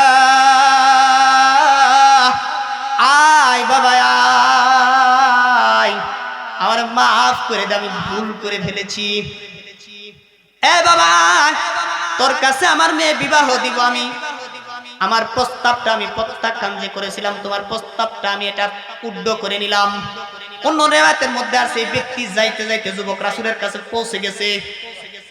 আল্লাহ রাসূলের কাছে ডাক দিয়ে বলেন, ইয়া রাসূলুল্লাহ, আল্লাহর পয়গম্বর, আমি বুঝতে পারি নাই, আপনার প্রস্তাব আমি প্রত্যাখ্যান করছি, আমি মাফ চাই, আমাকে আপনি মাফ করে দেন, আমি আমার মেয়েকে ছেলের কাছে বিবাহ দেওয়ার জন্য আমি এই মুহূর্তে রাজি আছি। আল্লাহর হাবিব বলেন, আমর ইবনে ওয়াহাব তুমি বাড়িতে যাও, আনুষ্ঠানিকের ব্যবস্থা করো। এবার আল্লাহর পয়গম্বর ওই যুবকটাকে আস্তে করে আলাদাভাবে ডাক দিয়ে বলেন, আরে যুবক, বিবাহ তো করবা মদিনার ধনাঢ্য ব্যক্তির বাড়ি, আর মেয়েটা হলো হুরে মদিনা, মদিনার সুন্দরী, এমনি এমনি বিবাহ করলে হবে নাকি? কয় কি করতে হবে? কয় মোহর দিতে হবে। বর্তমান সমাজের মধ্যে মোহর আছে না নাই? কিন্তু উল্টাটা আছে। শরীয়তের বিধান হলো একটা মেয়ে এবং একটা ছেলে যদি বিবাহ বন্ধনে আবদ্ধ হয়, মোহর ছেলে দেয় না মেয়ে দেয়? কথা কর। ছেলে ওই মেয়েটাকে মোহর দিতে হবে। এখন সমাজ উল্টে গেছে, উল্টার পরে এখন মোহর হলো মেয়ের পক্ষ থেকে এই ছেলেকে দিতে হয়। ছেলের গার্জিয়ান আগেই বলে, হ্যাঁ বিয়াই, কয় লাখ, ওই 2 লাখ 3 লাখ, না হবে না 5 লাখ, আছে না নাই? এটা কারণ কি? কারণ এই আপনার মেয়ে শরীয়তের মধ্যে ঢুকান। আপনি একটা মেয়ে যদি মাদ্রাসায় লেখাপড়া করান, এই মেয়েকে যদি বিবাহ দিতে চান, যেই ছেলের কাছে দিবেন ওই জীবনে কোনোদিনও যৌতুক চাইতে সাহস পাবেন? হ্যাঁ, পাবে না। একটা আলেমাকে বিবাহ যদি কোনো ছেলে করে যৌতুক চাবে, কারণ সে শরীয়তে আছে। আল্লাহর হাবিব বলেন, সাদে সুলামি তোমার মোহর দিতে হবে। সাদে সুলামি ডাক দিয়ে বলেন, ইয়া রাসূলুল্লাহ, আল্লাহর পয়গম্বর, আমার মোহর দেওয়ার সামর্থ্য তো নাই, সামর্থ্য থাকলে তো বিবাহ আগেই করতাম। পয়গম্বর বলেন, না, সামর্থ্য না থাকলেও দিতে হবে। কিভাবে দিবা? চাঁদা উঠাও, তারপরে মোহর দেও। রাসূল কেমন দেখেন, চাঁদা উঠাইয়াও মোহর দিতে হবে। আর আমাদের সামর্থ্য আছে, তারপরে মোহর দেয় না। ভাবি যারা আছে এরা বলে বাসর ঘরে যা মাফ চাই নি। হ্যাঁ রে, মাফ চাও, লজ্জা করেন আপনার? মানে মাফ চাবেন কেন? মোহর তাকে দিতে হবে না? হবে না। আল্লাহর হাবিব বলেন, সাদে সুলামি চাঁদা উঠাও। পয়গম্বর ডাক দি বলেন, এ আমার সাহাবীরা, সাদে সুলামি বিবাহ করবে মদিনার ধনাঢ্য মেয়ে, হুরে মদিনা সুন্দরী মেয়ে, মোহর দিতে হবে। সাদে সুলামি ডাক দিয়ে বলেন, ইয়া রাসূলুল্লাহ, আমি কার কাছে চাঁদা উঠাবো? আল্লাহর পয়গম্বর বলেন, আমার সাহাবীর মধ্যে থেকে উসমান রাদিয়াল্লাহু তাআলা আনহুর কাছে নিবা 200 দিরহাম, আলী রাদিয়াল্লাহু তাআলা আনহুর কাছে নিবা 200 দিরহাম, আব্দুর রহমান ইবনে আউফ রাদিয়াল্লাহু তাআলা আনহুর কাছে নিবা 200 দিরহাম। কত হইছে? 600 দিরহাম নিয়ে 400 দিরহাম দিয়ে তুমি মোহর দিবা, আর 200 দিরহাম দিয়া এত সুন্দরী একটা মেয়েকে তুমি বিবাহ যে করবা তার জন্য কিছু বাজার করতে হবে না? হবে না? কেনাকাটার কিছু দরকার আছে না নাই? পয়গম্বর বলেন এই 200 দিরহাম নিয়ে তুমি মদিনার বাজারের মধ্যে গিয়া তার জন্য কিছু কেনাকাটা করবা, সুন্দর সুন্দর শাড়ি গহনা কিনবা। টাকা রাসূল উঠায় দিলেন, 400 দিরহাম হলো মোহর, 200 দিরহাম এই যুবক হাতের মধ্যে নিয়ে যুবক দৌড়ায়, দৌড়াইতে দৌড়াইতে রাস্তার মধ্যে যখন যায় সাহাবীদের সঙ্গে দেখা হয়। দৌড়াও কেন? বলে কথা বলার সময় নেই, আমার বিবাহ ঠিক হয়ে গেছে। আল্লাহু আকবার। দুনিয়ার যুবকেরা তোমরা মনে করো তোমাদেরই মনে হয় আনন্দ, সাহাবীদের মনে আনন্দ নাই। আরে তুমি সাধারণ একটা মেয়েকে বিবাহ করো, তোমার স্ত্রী আর কি সুন্দর? তোমার স্ত্রী কি ওই এলাকার হুর নাকি? আর এই সাদে সলমির স্ত্রী হুরে মদিনা, সুন্দর কম না বেশি? সাদে সলমি দৌড়ায়, কই কথা বলার সময় নাই, আমি মদিনার ধনাঢ্য ব্যক্তির ঘরে বিবাহ করতেছি আর আমার স্ত্রী হলো হুরে মদিনা। কিতাবের মধ্যে আসছে ভাইরা আমার, বন্ধুগণ আমার, দৌড়াইতে দৌড়াইতে সাদে সলমি রাদিয়াল্লাহু তাআলা আনহু মদিনার বাজারে চলে গেছেন। মদিনার বাজারে চলে যাওয়ার পরে তার জন্য কেনাকাটা করার জন্য যখন দোকানের মধ্যে ঢুকে পড়েছেন, হঠাৎ করে বাজারের মধ্যে মালি, আগে মালি ঢুল পিটাইতো না, এখন সে মাইকিং করে। আগে কি করতো? আমি নিজেই দেখছি ছোটবেলা ঢুল পিটাই দিত, টিন দিয়া। হ্যাঁ, মালি ঢুল পিটাইতেছে। মদিনার যুবক যারা আছো তোমরা এলান শুনো, তোমরা ভালো করে শুনো। আল্লাহর পয়গম্বর যুদ্ধে ঘোষণা দিয়েছেন, এই যুদ্ধটার নাম হলো উহুদ যুদ্ধ। কথা বলেন, কি যুদ্ধ? আল্লাহর হাবিব ঘোষণা দিয়েছেন তোমাদের যুদ্ধের ময়দানে যেতে হবে। কে কোথায় আছো? তোমাদের যুদ্ধের ময়দানে অংশগ্রহণ করতে হবে। কন্যা আল্লাহু আকবার। এই কথাটা যখন সাদে সলমির কানের মধ্যে গেছে, রাসূলের প্রতি ভালোবাসা কম না বেশি? সব সুন্নত মানছে, একটা সুন্নতের জন্য কিন্তু কানছে, কিন্তু বুঝেন। সাদে সলমির কানের মধ্যে যখন এই ঢোলের বাজনা যখন গেছে, আর যখন মানুষের কণ্ঠের আওয়াজ এসেছে, মদিনার যুবকেরা যুদ্ধের জন্য প্রস্তুত হয়ে যাও, পয়গম্বর ঘোষণা দিয়েছে। প্রশ্ন হলো, আপনার আমার বিবাহের মধ্যে যদি যুদ্ধের ঘোষণা আসতো, আমরা বলতাম জীবনে আর বহু যুদ্ধ আসবে, এই যুদ্ধের মধ্যে কি আরো কত যুদ্ধ আসবে, বলতাম কি বলতাম না? কথা বল। কিন্তু আপনার ইমান আর ওই সাহাবীর ইমান কি এক কোয়ালিটি? সাদে সলমির কানের মধ্যে যখন যুদ্ধের ঘোষণা এসে গেছে, সাদে সলমি আকাশের দিকে চেহারাটা তাকায়া তিনি চিন্তা করতে শুরু করলেন। একবার তিনি আকাশের দিকে তাকান, আবার মাটির দিকে তাকান, চিন্তা করেন এখন আমি সিদ্ধান্ত নিব। আমাকে বিবাহর বাজার করার জন্য অর্ডার দিয়ে পাঠাইছে কে? রাসূল সাল্লাল্লাহু আলাইহি সাল্লাম। কে পাঠাইছে? এটা রাসূলের আদেশ।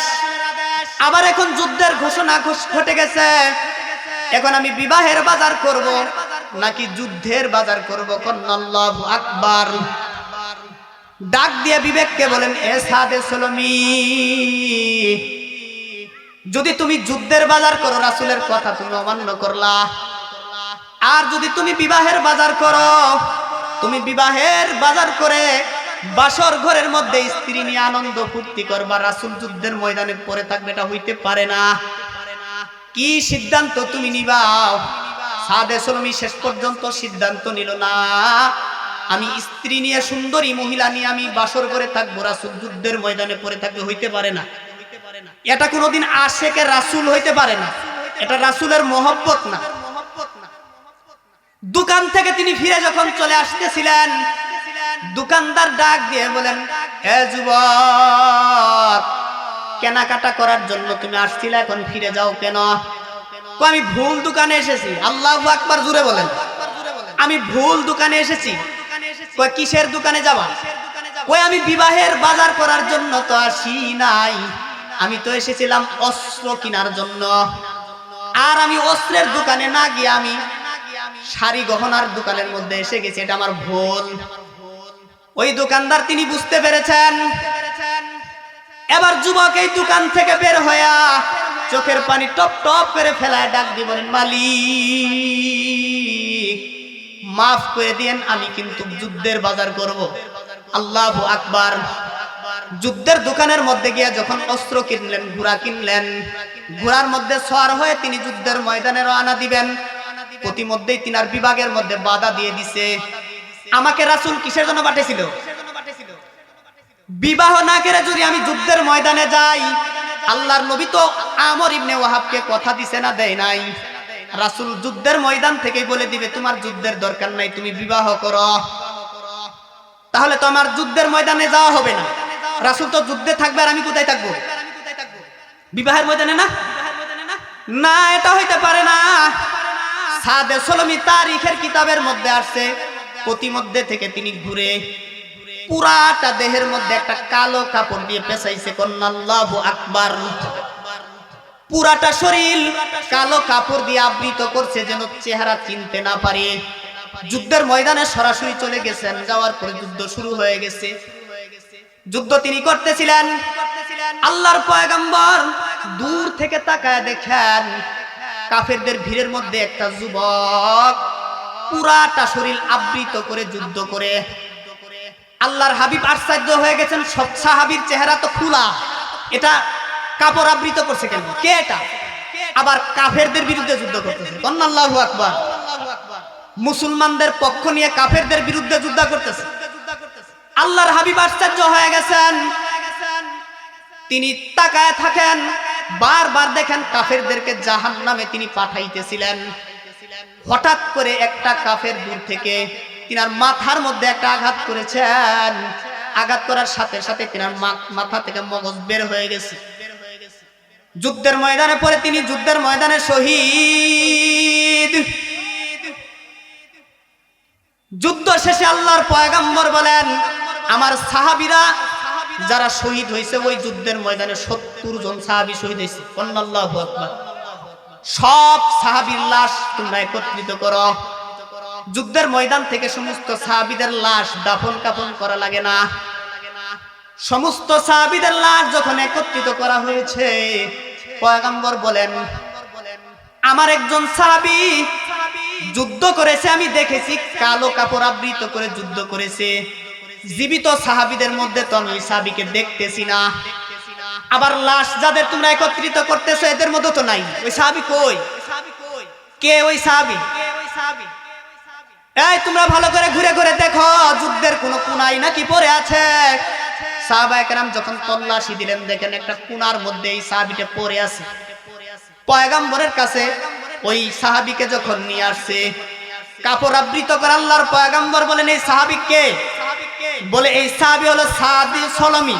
আল্লাহু আকবার বলেন। আল্লাহর হাবিব চোখের পানি রাখতে পারে নাই। আল্লাহর পয়গম্বর বলেন, না, এই সাহাবী তো যুদ্ধের ময়দানে থাকার কথা না, এটা তো বিবাহের ময়দানে থাকার কথা। আমি তার বিবাহ ঠিক করছি হুরে মদিনার সাথে, এটা যুদ্ধের ময়দানে কেমনে আসলো? এক সাহাবী ডাক দিয়ে বলেন, ইয়া রাসূলুল্লাহ, যুদ্ধের ময়দান বিবাহের ময়দান থেকে সে যুদ্ধের ময়দানে এসে গেছে, আপনার ভালোবাসা দেখাইতে গিয়া শহীদ হয়ে গেছে। পয়গম্বর চোখের পানি রাখতে পারে নাই। কিতাবের মধ্যে আছে আল্লাহর হাবিবের চোখের পানি টপ টপ করে জমিনের মধ্যে তিনি ছেড়ে দিয়েছেন আর কান্নাকাটি করতেছেন। একবার তিনি কান্নাকাটি করে আবার হাসে। হঠাৎ করে সাহাবায়ে কেরাম জিজ্ঞাসা করেন, ইয়া রাসূলুল্লাহ, আপনি কান্দেন আবার হাসেন, কারণ কি? ওই আমার সাহাবীর লাশের দিকে যখন আমি তাকাই, আমি চোখের পানি রাখতে পারি না। এই সাহাবী তাকায় দেখ, আমার সাহাবী জিহ্বার মধ্যে কামড় দিয়ে আছে। আল্লাহু আকবার বলেন। মগজটা মাথা থেকে বের হয়ে গেছে। সাহাবী জিহ্বার মধ্যে কামড় দিয়ে আমার সাহাবী শহীদ হয়ে গেছে। এটা দেখলে আমি সহ্য করতে পারি না। দেখ আমার রাসূল, আমি রাসূলের প্রতি কেমন ভালোবাসা আমার সাহাবীর, এই ভালোবাসা আমি দেখে সহ্য করতে পারতেছি না। আল্লাহর হাবিব কান্দে। সাহাবায়ে কেরাম জিজ্ঞাসা করেন, রাসূল আপনি আবার হাসেন কেন? ডাক দিয়ে বলেন, আরে আমার সাহাবী, আমার এই সাহাবীর ভালোবাসার পুরস্কার দেখে আমি আল্লাহর পয়গম্বর হাসি। আমার এই সাহাবী হুরে মদিনাকে ছেড়ে দিয়া আমার ভালোবাসা দেখাইতে গিয়া তিনি যুদ্ধের ময়দানে শহীদ হয়ে গেছে। হুরে মদিনা সে ব্যক্তি একটা পায় নাই, 70 জন অপেক্ষা করতেছে। কন্যা আল্লাহু আকবার। এজন্য আমি হাসি। পয়গম্বর বলেন আমার এই সাহাবীর জন্য কবর খনন করো।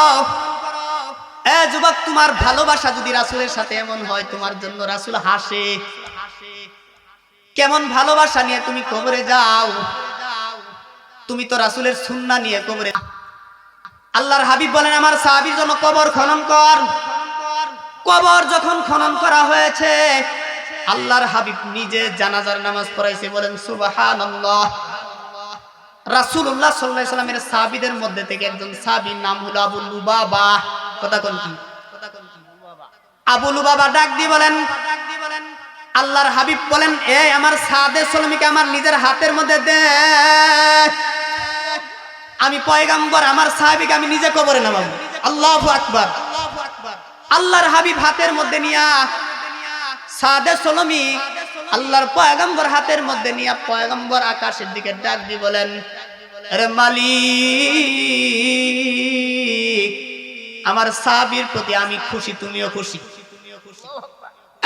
মালিক, আমার এই কুল থেকে আপনার কুদরতি কুলে আমি স্থানান্তরিত করলাম। আমার সাহাবীকে আমি কবরে রেখে দিলাম। আমার সাহাবী দুনিয়ার হুরকে গ্রহণ করে নাই, দুনিয়ার সুন্দরী মেয়েটাকে গ্রহণ করে নাই। এর পরিবর্তে আপনি বিনিময় হিসেবে জান্নাতের হুর দেন। কবরের মধ্যে রাখার পর আবু লুবাবা বলেন আমি আল্লাহর পয়গম্বরের চেহারার দিকে তাকাই। তিনি একবার কবরের দিকে তাকায়, আবার আকাশের দিকে তাকায়। একবার তিনি কান্দে, আবার আকাশের দিকে তাকায়। পয়গম্বর মুস্কি মুস্কি হাসে। আবার তিনি মাথা নিচের দিকে তাকায়।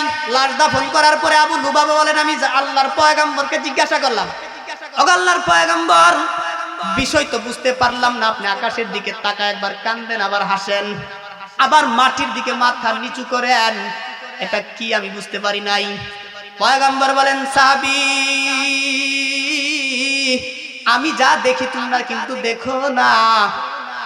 আমি আকাশের দিকে তাকায় দেখি আবু লুবাবাকে আমি যে আল্লাহর কাছে প্রশ্ন করেছিলাম আল্লাহ পুরস্কার দাও, ঠিক 70 জন হুর রব্বুল আলামিন আকাশের প্রথম আকাশের মধ্যে আল্লাহ পাঠায় দিছে। এটা আমি দেখেছি, তোমরা দেখো না।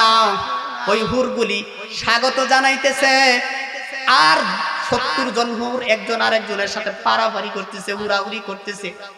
সাহাবী বলেন আপনি মাথার দিক নিচের দিকে আনলেন কেন? ওই হুরেরা পারাপারি আনন্দ করতে করতে হঠাৎ করে আমি পয়গম্বর তাকায় দেখি হুরদের কাপড় পায়ের নালা থেকে উপরে উঠে গেছে। এটা দেখে আমি লজ্জা পেয়ে আমি আমার চেহারাকে আকাশ থেকে মাটির দিকে নামাইয়া দিছি। বলেন না সুবহানাল্লাহ। আমি আকাশ থেকে মাটির দিকে নামাইয়া দিছি। আমার সাহাবীর ভালোবাসা এত, আমি রাসূলের ভালোবাসা দিতে গিয়া, একটা সুন্নাহ পালন করতে গিয়া, আমি আল্লাহর পয়গম্বরকে খুশি করতে গিয়া যুদ্ধের ময়দানে শহীদ হয়েছে। এর পুরস্কার হিসাবে আল্লাহ দেরি করে নাই, আল্লাহ তাআলা সঙ্গে সঙ্গে 70 জন হুর পাঠাইয়া তাকে বিনিময় রব্বুল আলামিন দিয়ে দিছে। এ যুবক, আমি তোমাদেরকে বুঝাইতে চাই, আলোচনা আমি সংকীর্ণ করে নিলাম। একটা সাহাবী একটা সুন্নাহ পালন করার জন্য এতটুকু পেরেশান ছিলেন। তুমি আমি রাসূলের সুন্নাহ মানি না, কবরে কেমনে যাইবা? এ বাজান, কবরের মধ্যে তোমাকে যদি রাখা হয়, তোমার চেহারার মধ্যে আল্লাহর পয়গম্বরের সুন্নাহ যদি না থাকে, তুমি এই চেহারা কেমনে দেখাইবা? মিশকাত শরীফের লম্বা হাদিস, আল্লাহর নবী বলেন মানুষ যখন মৃত্যুবরণ করে ওই ব্যক্তিকে কবরে রাখা হয়। কোথায় রাখা হয়? কবরে রাখার পরে হযরতে আনাস রাদিয়াল্লাহু তাআলা আনহু বলেন কবরে মানুষগুলি রেখে যখন 40 কদম দূরে চলে যায়, সঙ্গে সঙ্গে 2 জন ফেরেশতা এসে ব্যক্তিকে জাগ্রত করে কোন আল্লাহু আকবার, জাগ্রত করে ডাক দিয়ে বলেন মান রব্বুক, তোমার রব কে? 2 নাম্বার প্রশ্ন হলো, পয়গম্বর বলেন তাকে বলে ওমা দীনুক, তোমার দিন কি? আল্লাহর হাবিব বলেন 3 নাম্বার প্রশ্ন হলো, ওই ব্যক্তিকে আমি পয়গম্বরের চেহারাটা কবরের মধ্যে তুলে ধরা হয়, ডাক দি বলেন মান হাদার রাজুলুল্লাযী বুইতা ফীকুম, আরে আল্লাহ বান্দা, এই যে ব্যক্তি তোমাদের কাছে প্রেরণ করা হয়েছিল, এই ব্যক্তিকে চিনো কিনা? মানুষ মৃত্যুবরণ করার পরে কবরে যাওয়ার সাথে প্রশ্ন কয়টা? এই কবরের মধ্যে আমরা সবাই যাব না? যাব না? কবরের চিন্তা আছে তো? নাকি কবরের মধ্যে যাওয়ার কোনো নিয়ত নাই? আছে? কবরের মধ্যে প্রত্যেকটা ব্যক্তির যাওয়া লাগবে কি লাগবে না?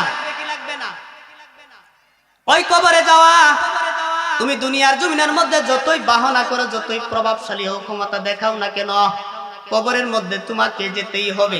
কথা কোন ঠিক কিনা? চিন্তা করে দেখো না, কবরে কি যাইবা না? যেই কবরে আল্লাহ ছাড়া বন্ধু কেহ থাকবে না, যেই কবরে আল্লাহ ছাড়া বন্ধু কেহ থাকবে না, চিন্তা করে দেখো না, কবরে কি যাইবা না? চিন্তা করে দেখো না, কবরে কি যাইবা না? এ দুনিয়ায় সবই পর, কবর যে তোর আসল ঘর। এ দুনিয়ায় সবই পর, কবর যে তোর আসল ঘর। কেমন সেটাই থাকবি পরে শুধুই মাটির বিছানা। কেমন সেটাই থাকবি পরে শুধুই মাটির বিছানা। চিন্তা করে দেখো না, কবরে কি যাইবা না? যতই কর বাহানা, কবরে কি যাইবা না? যতই কর বাহানা, কবরে কি যাইবা না? কথা বলেন ঠিক কিনা? ওই কবরে যাওয়া দরকার আছে না নাই? যাবেন কি যাবেন না? পয়গম্বর বলেন, ওই কবরের মধ্যে যখন রাখা হবে, আল্লাহর নবী বলেন, কবরের মধ্যে রাখার সাথে সাথে ফেরেশতা তাকে জিজ্ঞাসা করবে, মান রব্বুক? কন্না আল্লাহু আকবার। আল্লাহর হাবিব বলেন, কবরের মধ্যে রাখার সাথে সাথে এক নাম্বার প্রশ্ন, তোর রব কে? এ দুনিয়ার মানুষেরা, যেই রব তোমাকে মাতৃগর্ভে থেকে পৃথিবীর জমিনের মধ্যে পাঠাইলেন, কিসের জন্য পাঠাইলেন? একবার তুমি চিন্তা করলা না? আল্লাহ রাব্বুল আলামিন কুরআনুল কারীমের মধ্যে এক আয়াতের মধ্যে ডাক দিয়ে বলেন, আফা হাসিবতুম আন্নামা খালাকনাকুম আবাসা।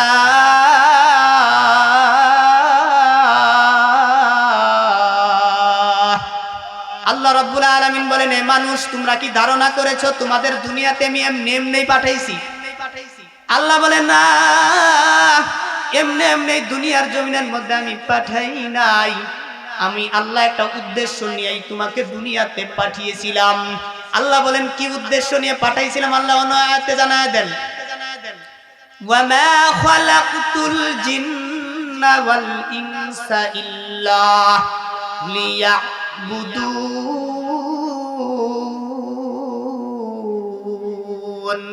রব্বুল আলামিন বলেন, এই দুনিয়ার জমিনের মধ্যে জিন এবং মানুষ জাতি যারা আছে, এদেরকে আমি দুনিয়ার জমিনের মধ্যে বিবাহ করার জন্য পাঠাই নাই, সংসার করার জন্য পাঠাই নাই, তাদেরকে রাজনীতি করার জন্য পাঠাই নাই, দুনিয়াতে দাম্ভিকতা দেখা চলবে এদের জন্য আমি পাঠাই নাই।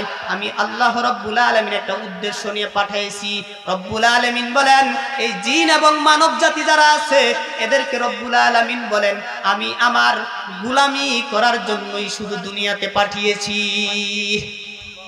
রব্বুল আলামিনের পয়গম্বর বলেন, যেই রব তোমাকে দুনিয়াতে গোলামি করার জন্য পাঠাইলেন, ওই রব তুমি যদি দুনিয়াতে চিনে থাকো, কবরের মধ্যে যখন বলবে মান রব্বুক, তখন তুমি বলতে পারবা, আমার রব হলো আল্লাহ।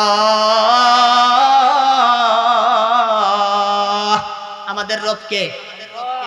এ বন্ধুগণ আমার, ভাইরা আমার, বাবাজিরা আমার, তুমি যদি দুনিয়ার জমিনের মধ্যে আল্লাহ পাক রব্বুল আলামিনের বিধিবিধান বাস্তবায়িত করে কবরের জগতে যেতে চাও, যাইতে যদি পারো, তাহলে তুমি কবরের মধ্যে প্রশ্ন করার সাথে সাথেই বলবা, আমার রব আল্লাহ। সকলেই বলেন আল্লাহ। আল্লাহ রব্বুল আলামিনের নাম যখন তুমি বলে দিবা, পয়গম্বর বলেন দ্বিতীয় প্রশ্ন তোমাকে বলবে ওয়ামা দীনুক, তোমার দিন কি, তোমার ধর্ম কি?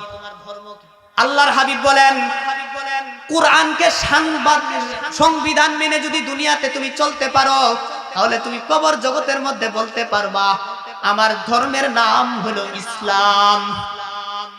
দুই প্রশ্নের জবাব দেওয়ার পরে পয়গম্বর বলেন আমি রব্বুল আলামিনের পয়গম্বরের চেহারা কবর জগতের মধ্যে তুলে ধরা হবে।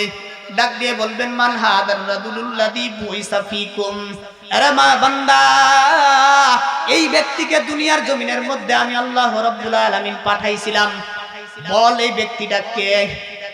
আল্লাহর হাবিব আফসোস করে বলেন দুনিয়াতে যদি কোনো ব্যক্তি আমি রাসূলের সুন্নাহগুলি, আমি আল্লাহর রাসূলের সুন্নাহ মানতে পারে, আমি রাসূলের আদর্শ অনুযায়ী চলতে পারে, আল্লাহর হাবিব বলেন কবরের মধ্যে আমার চেহারাটা দেখার সাথে সাথেই ব্যক্তি বলে ফেলবেন ইনি তো অন্য কোনো ব্যক্তি নয়, ইনি আকায়ে নামদার তাজদারে মদিনা হযরতে মুহাম্মাদুর রাসূলুল্লাহ সাল্লাল্লাহু আলাইহি ওয়াসাল্লাম।